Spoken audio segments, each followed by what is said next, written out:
I pledge allegiance to the flag for the United States of America and to the republic for which it stands, one nation, under God, indivisible, for liberty and justice for all.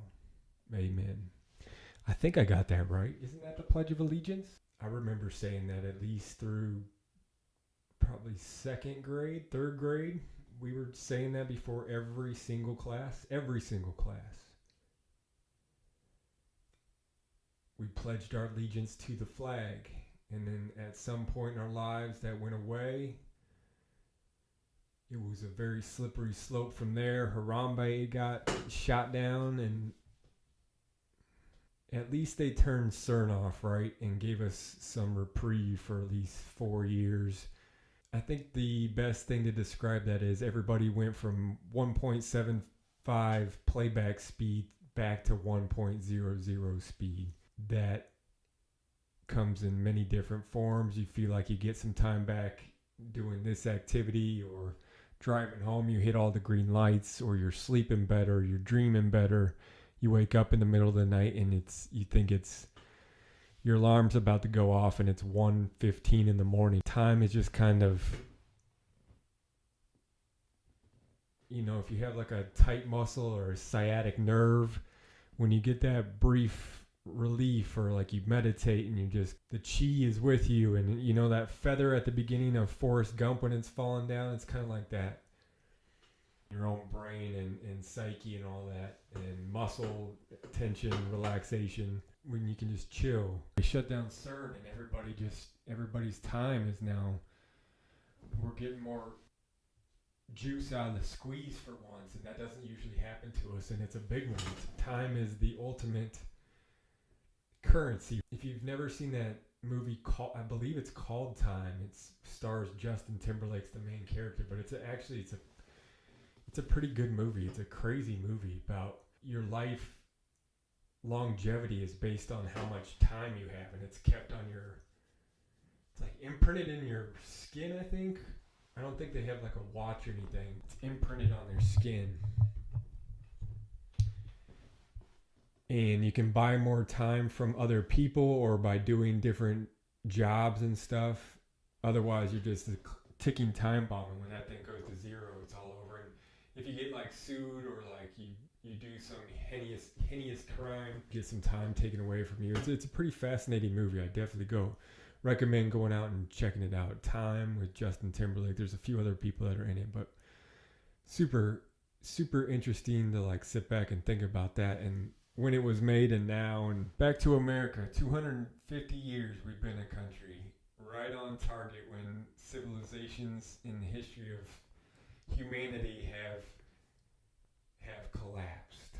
Locally, in front of my house, in the street in front of me, there were thousands and thousands of people that got together for a parade on Friday evening, and it was a beautiful thing. And people were grilling, and people were selling lemonade and popcorn balls, and people had their lawn chairs out, standing in yards. Kids were in the streets grabbing candy and waving to everybody. It was hot.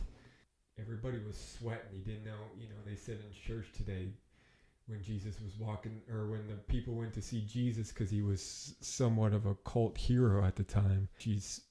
She compared it, Pastor Ashley compared it to being at the state fair, where you didn't know if, when you're walking in the mobs of people, you don't know if it's your own sweat or the person right next to you sweat, because you're just bumping up against everybody, which I thought that was a very good analogy. 250 years. Locally, it feels good. It feels everybody got together and had a great time. The parade went on. It was a beautiful thing. I saw grown adults run after the local coffee shop because they're handing out half-price drinks coupons, and it was just like, oh man, sit down. It's not about you and saving $3.72 on a large frappe mocha that has 1,200 calories and 1,100 of them are sugar. Like, sit down. I probably saw like 4 in my immediate area that I was sitting in. Kids, that's what kids are supposed to do. They're supposed to chase the candy and whatnot, not 43-year-old Ben over here that's just stay on the curb. Stay in the lawn chair. That's your job today is man the grill. Have a good attitude. If you're going to be drinking, don't get white boy wasted, and stay on the lawn chair when the parade's going on. I don't care what's walking by. That's just being negative, Nancy. It was a beautiful thing. The 4th of July is just an absolutely beautiful time of the year. It came and went like it always does. Got to spend some time with a bunch of neighbors who are just beautiful people in themselves, beautiful families. They raising their kids right, which is good to see. But yeah, the 4th of July, man, it's Sandlot season. The Sandlot was on tonight. I was watching at my folks' house, and ABC must have been trying to stretch that thing out from. It started at 8 p.m. The scenes were like 5 minutes long, and then it went to like 7 minutes of commercials, 5 minutes more. So they must have been stretching that thing out to the local news at 10. Any way you can sit down and watch The Sandlot is a blessing in my book. That may be my favorite movie of all time. It's hard to pin it on one, but it's definitely up there. I try and watch it every 4th of July. I hadn't watched it this weekend, and it had been on the back of my mind. I usually watch it the night of the 4th. This year I was over at my neighbor's house across the creek there. We had a good old time, but I love the 4th of July scene. Somebody on Twitter explained it perfectly. The 4th of July scene in The Sandlot is one of the most iconic and picturesque scenes and memories of the good old days. Like, that is the definition of the good old days right there. Go watch. If you don't have to watch the whole movie, go watch the 4th of July scene from The Sandlot. It is one of the most cinematic and really just picturesque scenes in all of American film. And that's not hyperbole or anything. That's just really is just a beautiful, beautiful, like 4 minutes of movie, film, cinema. But the entire movie in itself is, from start to finish, it's just perfect. It's just a perfect movie. And I love this time of the year. I love watching that movie. I love the story behind it. I love the speech the mom gives, like less than 10 minutes into the film. She's given one of the more iconic like parent speeches and more like upbeat parent speeches. It's concise, it's loving, and it's to the point. Tells them to get out there and don't be afraid of anything, right? But it's a very good, go watch that as well. I recommend watching that piece of it. Pool scene, which it's well known by this point, when they were shooting that, when Squints get out of the water, he's like shaking. They said it was like 60 degrees when they shot that day. It had been hot as balls. I think they shot it in Nevada, if I'm not, the state of Nevada. I could be totally wrong there. It had been hot as balls, and then of course the day they're shooting the pool scene, it was freezing for that time of the year. But they still had to shoot it. They still had to stay on schedule, so they did. And everybody was freezing. But just little tidbits about that, and the whole movie put together. It's just, I love that movie, man. But yeah, the 4th of July, 250 years in the books. What do we have to say for ourselves? Locally, I think we're strong. I think we're united. We're still bickering in the streets, blue and red, liberals and conservatives, this and that, right? And it doesn't matter. It's like, it's the system versus it's the evil versus the good guys. We're the good guys. We're the working class. We're the cogs in the machine. We're the majority. In Bug's life, we're the ants. They're the grasshoppers. Until more people realize that, nothing's gonna change. We can't vote our way out of it. We can't. I already said last time that people, humans, especially children, being abused in the way that they were, that we know of now, that's been redacted and shared with the public, the island, all of it, all those demons that are involved in that. If that wasn't enough to get us out of our seats, myself included, what is it going to take? That's the epitome of evil and debauchery, and I can't even think of words how disgusting that is. These people are getting away with it on top of a million other allegedly corrupt enterprises, and it's just disgusting because we're the ones that are working our ass off, not being able to put food on the table or struggling to put food on the table, gas in the tank, be able to live.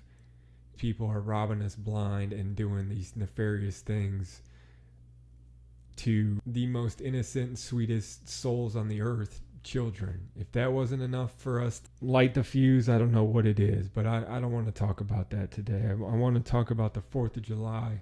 Go watch one of my other videos. I'll put the link up, here. I did a time-lapse video a number of years ago for the 4th of July in my local town. The parade comes right in front of my house, so it's kind of fun to watch everybody just show up in mass and just people talking. It's loud, but it's not like super loud. It's just chatter, right? People are having drinks. People are yelling at their kids to get back, get off, get back to the curb. It's tractors coming down the streets, dance teams. It's local radio stations that are doing a little dance routine a half block down the street. It's just a beautiful time of the year, man. Beautiful, beautiful time. So I did a time lapse where just outside from one of my windows, it's not great quality or anything. There is some jazz music that's actually pretty damn good on that. One of the free ones, one of the unlicensed audio tracks that you can use. It's a time lapse of everybody showing up for the parade and the parade going by and then everybody dispersing. It's a little bittersweet, but that's what it looks like every single year. And I wish people would just stay and congregate and just have a good old time all night long. Shut the street down and let's just have a party, right? But that's not how it goes. Everybody goes their own ways. And I was reminiscing the other night about 4th of July as a kid. I was lucky enough, my buddy, the Gray family, they would invite grandparents lived in Iowa Falls, Iowa, on a farm. And I'm a city slicker. I was born in Mercy Hospital in downtown. Lived in a couple other places too, right? Way out of here. Most of my life, my roots are here for sure. Going up to a farm was like, but I wasn't against the travel there. And as a kid, it felt like forever, but we were in a van. We were in like an Astro type van. Maybe not an Astro type. What was that thing called? I'll put a picture of it up, but it was a cool looking van, and we would just be horsing around in the back of that thing, and his mom would be, every once in a while, she'd be yelling at us to get our seatbelts on and passing us Mountain Dews that were colder than ice. And then we got there, and it was just blue skies and fields for as long as you could see. This was way before cell phones or anything like that, but even it was just nice to get away from the quote unquote city and the hustle and bustle and the noise. It was just so quiet. You could feel the breeze, and the house was old, and there was an old barns that they didn't use, and we would throw apples at glass windows in old buildings that they and shatter them, and they didn't care. Where we slept in the there was a kitchen floor, and then you opened up this hatch and there were stairs down the storm, whatever that was called, the storm area. And they had a living room down there and a couple bedrooms, and we slept down there, and it was cold. Go up there for July 4th. We played in a 3-on-3 basketball tournament, and we would get whooped every year. Rafe LaFrance was there one year. Nick Collison, he was from there. KU boys, right? Rock Chalk Jayhawk. But we didn't play them. They were older than us. My buddy's brother played them and put up a good fight because he was a big dude, and he loved competition, still does to this day. But his team would put up a good fight. Us, we got waxed by the local, farm boys. They were farm boys. They would see these city slickers come in, and they would just take it to us, and we had no answer for it. But the farm was just, at night, his cousins would come over, and I had the biggest crush on one of his cousins. We would go to the cemetery to watch fireworks because his cousin, who I thought was cute, she had a brother that had passed away to cancer. So we would, they wanted to spend time I believe he loved fireworks and spending time with family, and they were a big family, which is the way it should be, the normal. They wanted to spend time with him. That's how they spent time together as a family with him, was watching fireworks. So we did that. We rode in the back of a truck, sitting on the edge of the truck, no seatbelts, nothing like that. Then we got back to the house and we would play hide and go seek in the dark. I'm talking, you couldn't see your hand in front of your face out there in the middle of nowhere in the cornfields. It was creepy as could be. And they were loving it. They were not, it wasn't new to them, and they had grown up in that in the summers somewhat. I hadn't, and I was the city slicker, so I had to get used to it real quick or go inside like a little pansy. So I stuck it out and we played hide and go seek. But man, those were great times. In the day, we would go, after the 3-on-3 tournament, we would go down to the carnival in the local town center. They would have a talent show, a couple rides. You know, you'd find some girls that were cute and go on some rides with them or buy them a lemonade. But man, that was fun. I saw my first tornado like form in the sky coming back from that carnival, going back to the farm where we did go down in that storm cellar area to use it for that purpose. But man, it was just the best of times, man. It was the best of times.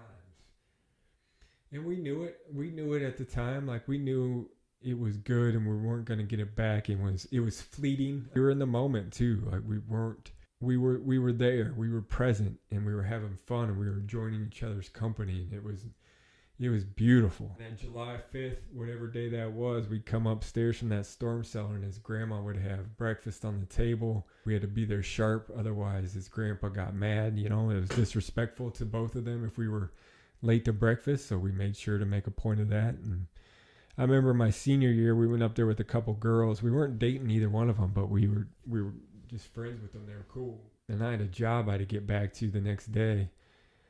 So I remember waking up and we ate breakfast on time, and then my buddy who was driving he was going like 90 something the entire way, which looking back is so dangerous, but you're just kids, man, right? I had to get to work, and I was working for a family member, so I could not be late. That wouldn't fly. So bless my buddy's heart, he got me there, dropped me off, and that was that. I got to work. I would give anything for not only myself but anybody to be able to have that experience or experience that joy. Maybe not like that exact experience, but it really was like the environment. It was so clean and so pure out there, so bright, and the colors were so vivid. Everything just was slowed down. It was at their own pace that they dictated, which was very important, versus outside elements kicking you around like a pinball machine a little bit. My other video, I said iridescent. That's how I thought you pronounce the type of lighting. It's incandescent lights. Incandescent lights is how you say that. So I was way off, but incandescent lights. We need to bring those back. I'm still working on a very healthy list of things I would do if I was president. I said in the last video that I was going to do that and post a video soon. Well, I still haven't, so I will do it at some point. I'm just working on it. The list keeps growing and growing. If you didn't get the chance Friday, July 3rd, to watch the Argentina versus Cape Verde or Cabo Verde soccer game, football game in the World Cup, Copa del Mundo, and you enjoy sports, good stories, or David versus Goliath, go watch that game. It is if you like boxing, heavyweight boxing, this was pound for pound one of the greatest sporting events I've ever seen. It's a tragic ending. It's a tragedy. It's not a, I don't know what the vice versa in the play world is. It was one of the most entertaining things I have seen in decades. It tugged at your heartstrings. It was just fascinating from the get-go, and the entire time every element was fascinating. There's one of the coolest goals, one of the coolest World Cup goals you will ever see. Quite a few out there, but just one of the most purest and beautiful goals. Highly, highly, highly recommend dedicating an hour and 45 minutes of your life to go watch the Argentina Cape Verde replay game from the other night. It was a beautiful thing. Inevitably, when I was hanging out with the neighbors across the creek last night, they had his son, my neighbor's son, who him and his girlfriend lived there with him. They threw a party, just a small gathering, just cooked out some hot dogs and hamburgers, and they were drinking. We had a good old time. I just sat there and talked to Jeff the entire time. Inevitably, one of the younger kids, they're like the maybe like 23, I would say 23, 24 at the oldest, 25 maybe. So they're good kids, right? They're very respectable. They shake hands, look you in the eyes. I know a couple of them work in the meat department, the grocery store I go to, which is funny because I'm always chatting them up. I see a couple of the other ones at the gym, so they know me from there. So I know all these guys, right, from the community, from the 3.5 mile radius that my life exists in, and apparently theirs too. Inevitably, I get in an argument about 100 men versus one gorilla. He's drunk. I'm not. I'm sober. He's like, you're an idiot if you think that gorilla's gonna win. I'm like, and he's like, a gorilla's never been, chimps will attack you and whatnot, but a gorilla has never gone after a human, killed a human, ripped a human apart. I'm like, what? I'm pretty sure I can go bring something up on the internet within like a few minutes. Probably some very graphic stuff of a gorilla just shredding a human, popping its head off.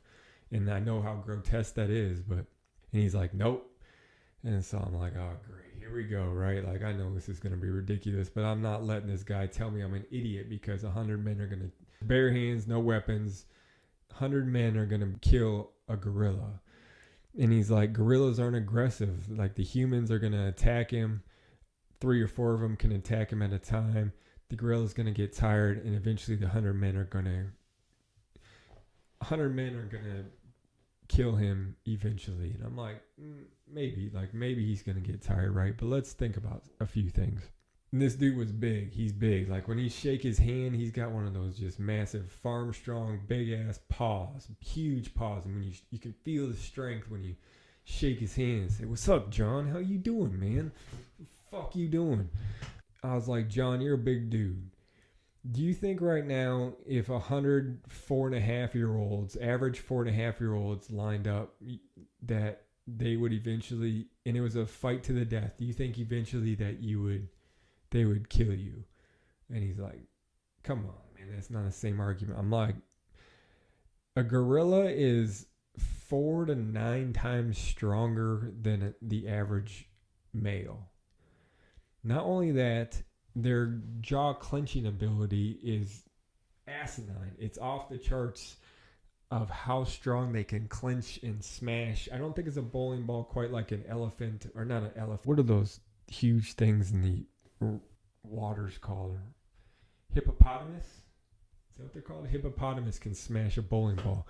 I don't think a gorilla can do that by any means, but their strength and their clenching of their jaw would just, once they figure out that this line of average 100 humans is trying to kill them, they're going to fight back. Their life versus a human's life, and they realize that, which they will very quickly. They're very intelligent beings.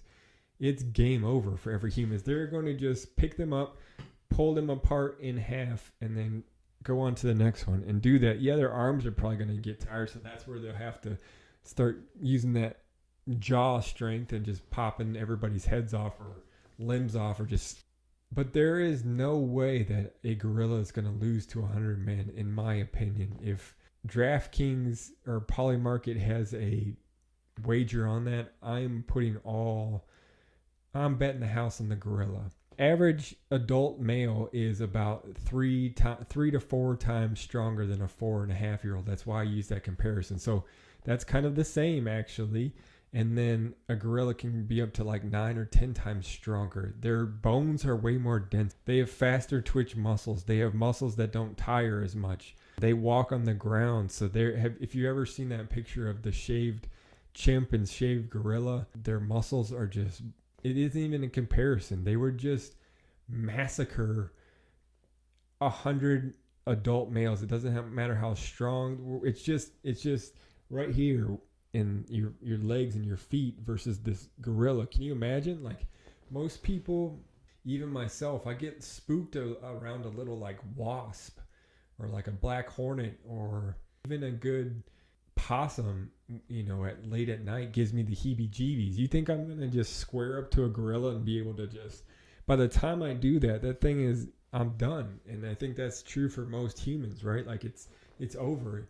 And again, even if you find 100 average adults that want to take on this gorilla, think of you, John, with this big ass bear paw that I just shook your hand with.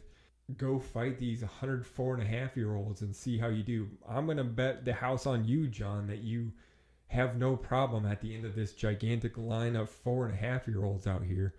You're going to probably whoop them all. And I know how just ridiculous that sounds, but that's how ridiculous the conversation went. Anyway, I think that's a litmus for IQ right there, is 100 average men or women versus, or a combination of them versus one gorilla. I'm taking the gorilla 100 times out of 100. Game over. I'm trying to read a little bit more versus giving into some different vices not late at night, but before I go to bed. And one of them, I want to start reading. Back when I was probably like 26, 27, I started reading everything I could from Hunter S. Thompson. Loved every minute of it. Screwjack, Rum Diaries, of course.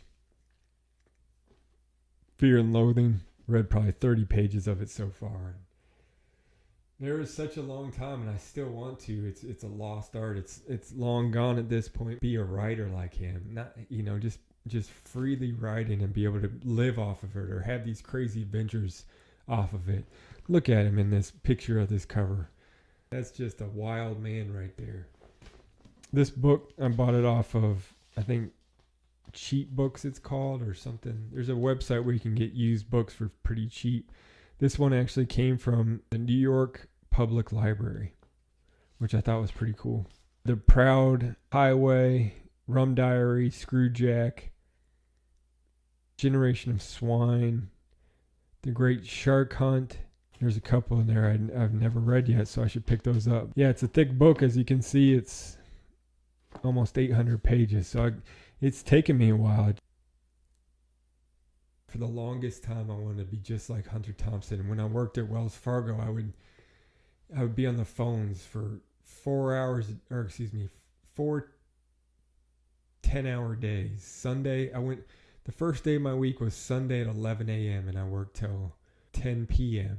Sunday through Wednesday, and then I had Thursday, Friday, Saturday off in my mid-20s, and it was late 20s, and it was crazy. It was fun. That was good times of my life. They've all been good times and different. It's all relative. It is all relative, but all my life there's been such good times. So anyway, I was on the phone for a long time, and I would just sit there and make up stories. I talk to these people and imagine like what they were doing or make up stories about. A lot of them I knew their occupation and this and that, but when you get to talk to people who are in dire straits, this was in 2009, 2010, so coming off of the housing crisis, the depression that we were in, it was a rough time. People were losing their houses, and I was calling them, asking them where the mortgage payment was and when we were going to expect it, and those were tough conversations. And so to take my mind off it, I would draw. I learned to write fluently with my left hand. The other thing I would do, I'd write stories, and I would try and like make them into scripts, like I was going to sell them as a movie or anything.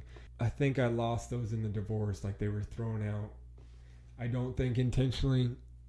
I will never know, so it's not fair of me to say either way. But they were lost in the shuffle of getting divorced, which is a damn shame. I had a stack of stories and whatnot, and it's all gone. But that's the way life. That's the way the cookie crumbles sometimes. Yeah, that was all inspired by Hunter S. Thompson, because my lunchtime, I would go over to the gas station and get something to eat there, or I'd bring my lunch most of the time, and then I would go out to my car and read Hunter S. Thompson and eat my lunch, and then go back in there and hop back on the phones again. And it was mind-numbing, but I had to do it to work my way up the chain. It was the only place I was hiring at the time, and I needed a job, so that's what I did, and I met some crazy people. Ross, who was living out of a college dorm room he didn't even go to college yet, but he was living there, had parties there. I'm going to end this one with reading the lyrics of a song that every time I hear it, I instantly, vividly, almost like I'm back there,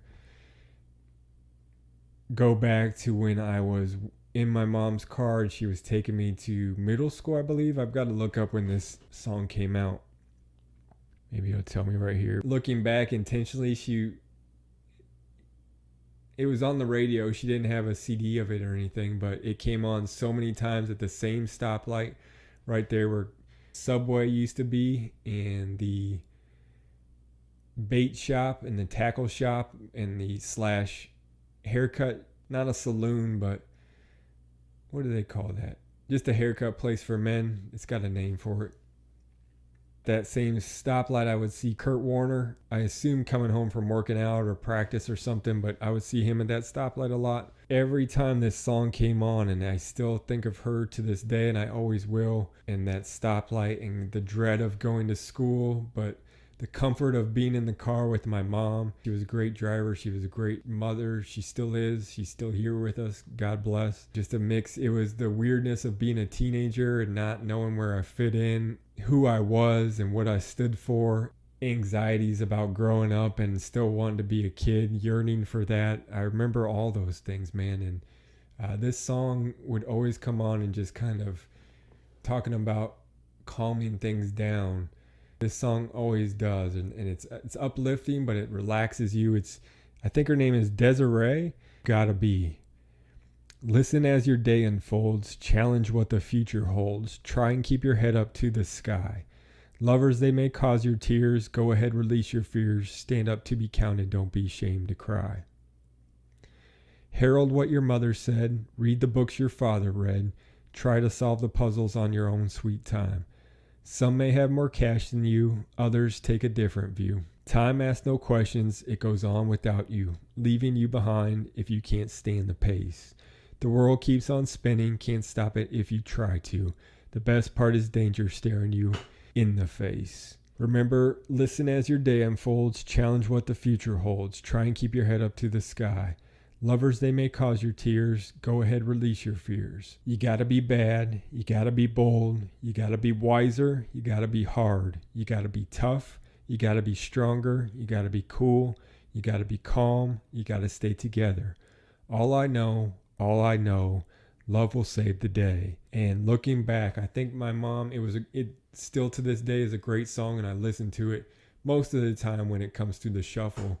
It just hit me recently. I've always thought of her, but it just hit me recently that she was playing it for a reason, and it brought tears of joy to me for her to do something like that.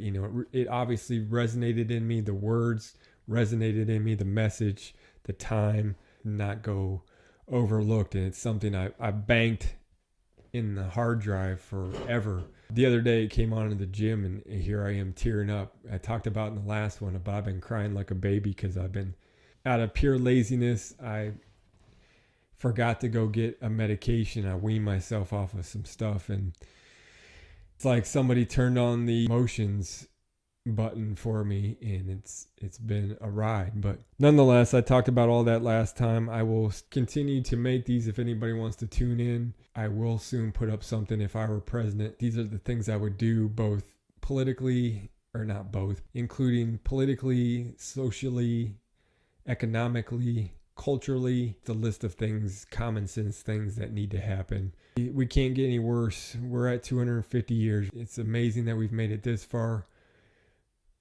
Let's hope that we can make it 25 more. At this point, it's looking bleak. Locally, we're looking fine. We're looking strong. We're looking intertwined, and we're loving each other. We're loving community. But as you get outside of that, and as a nation and as a country, we are crumbling from that power structure in what has always been our strong front, us as a nation, us as a people, to the rest of the world and versus the rest of the world, was kind of exposed in this Iran gaffe. Also, we've been overtaken by the evil, and I think everybody knows who that is right now, but they've taken over our politicians and our government. They've taken over the banking system. They've taken over the legal system. They've taken over everything. They've taken power that way. They knew they couldn't beat us, their military, because we give them all their military and funding for it and funding for everything. And so they figured out a long time ago, but this is the way they can do it. For what it's worth, let's just keep focusing on locally. That's all we can do. It was another gorgeous 4th of July in the books. Let's pray and hope that we can do it again in 12 months from now as a community. Until then, God bless.